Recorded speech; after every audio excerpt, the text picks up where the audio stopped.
Good morning, everybody. Hope everybody's having a great day. Everybody's up and going on this Tuesday morning here in Central Texas. And, man, we have a cold front came through. Is it a cold front or a cool front? It's not cold, so it's got to be just a cool front. And a little rain last night. A little bit of cooled things down just a little bit. It's normally been running around at 98, 99, even 100 degrees around here. And I think it's only going to be 90, 91 today, something like that. That's what they say, but still, when you're talking 90-degree weather with all this humidity and moisture around, it still could be a little bit, little miserable. It's all right. Still going to be a good day. I got the window down today. Got my arm hanging out the window. It's a cool morning. A little bit of a fog hanging out. And so it's a good day. Be all right. It's Tuesday. Tuesday's my hump day, folks. Tuesday's the worst day. I don't like Tuesdays. Tuesdays, you're just the beginning of the week and nowhere near the middle of the week and certainly not near the end of the week. But Tuesday's Tuesday. So we're just going to do what we got to do and get after it today. But like I said, hope everybody's gotten up, getting busy today. So let me give you something real quick this morning. Real quick. And story of David and Bathsheba. Man, that is a story that's been told down through the ages, man. There's been movies made about it. Hollywood's made movies about it. David and Bathsheba. And I tell you, time will not even allow me to get into that whole story, but there is so much there. There's just a lot of good teaching, a lot to learn from in that story of David and Bathsheba. But we see that in chapters 11, 12, and then we get a little bit more into David's family life and the downward spiral of David's family and the train wreck that his family becomes. But I read chapters 11 through 15 this morning, and I'm telling you, first verse, chapter 11, verse 1. I want you to see this. It says, "And it came to pass after the year was expired, at the time when kings go forth to battle, David sent Joab and his servants with him, and all Israel, and they destroyed the children of Ammon and besieged Rabbah. David tarried still at Jerusalem. And then verse 2 says, And it came to pass in an evening tide that David rose from off his bed." Now, there's a lot here. There's a lot here because from that verse on, David goes out on the rooftop of his palace, and he looks just across to the next building, next housetop, and he sees Bathsheba bathing. Now, let me tell you something straight up. A lot of people say, well, Bathsheba shouldn't have been out there on the roof with her clothes off. She shouldn't have been doing that. That's Bathsheba's fault. Well, let me tell you why that's not quite so. Because in our passage this morning, verse 1, it says it was a time when kings go forth to battle. See, it wasn't Bathsheba's fault.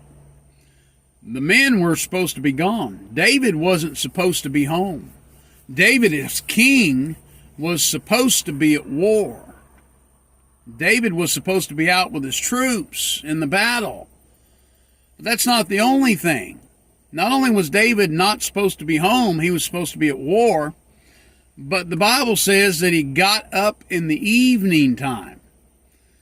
David was sleeping during the day. He was lazy in his bed during the day. So here's the thing. Very quick this morning. Very, very quick. Straight to the point. Don't miss this. David got himself in trouble with Bathsheba because David wasn't where he was supposed to be in doing what David was supposed to be doing. If David had been out being king like he was supposed to be king, leading his troops and in the battle, the whole Bathsheba thing would have never happened. Would have never happened. So here's my point behind this morning. Folks, you get yourself in trouble a lot of times. We get ourselves in trouble. I get myself in trouble. But you do too. You get yourself in trouble when you're not doing what you're supposed to be doing. I mean, let's just face it. You know, when you were a kid, you skipped school. There was only one reason why you skipped school. You're out doing stuff you shouldn't be doing. You're supposed to be in school. And if you'd been in school, you wouldn't have gotten caught doing what you were doing. But you know, that's the way it is even as adults. As adults, man, we got things we should be doing. And we need to be busy. We don't need to be lazy. David was in bed during the day. The Bible says he got up out of bed in the evening time, and he went out on the roof. He shouldn't have been in bed. He should have been out fighting the battle. He should have been out there with his troops. Should have been out there getting the job done, acting like a king. Now, let me tell you something, folks. As children of God, we're royalty. We need to be out and about the Father's business, and we need to be acting like royalty. And we get ourselves in trouble when we stop acting like children of the King. We get ourselves in trouble, and we fall into sin, and we do things that we're not supposed to be doing, when in fact, we're just not doing what we're supposed to be doing. We're supposed to be busy about the Father's business. Listen, folks, we got a job today. Don't be lazy. Get up and go do that job. You got something that needs to get done today? Get it done. Work on it. Get out of bed. Don't be laying around. Be busy about the Father's business. Okay? David was supposed to be out fighting the battle. And the reason he got in trouble with Bathsheba is because he wasn't out being the king he should have been being. Playing the role of king, being the leader he was supposed to be. Let's be leaders today. Let's lead. Let's be examples. Okay?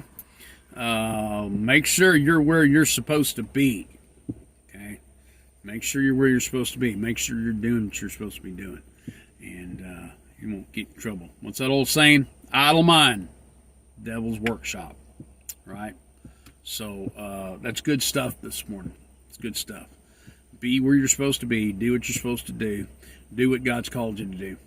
And that'll keep you out of trouble. I promise you that. Hey, I'm Co-Pastor Marc Smith, Ambassador of Baptist Church.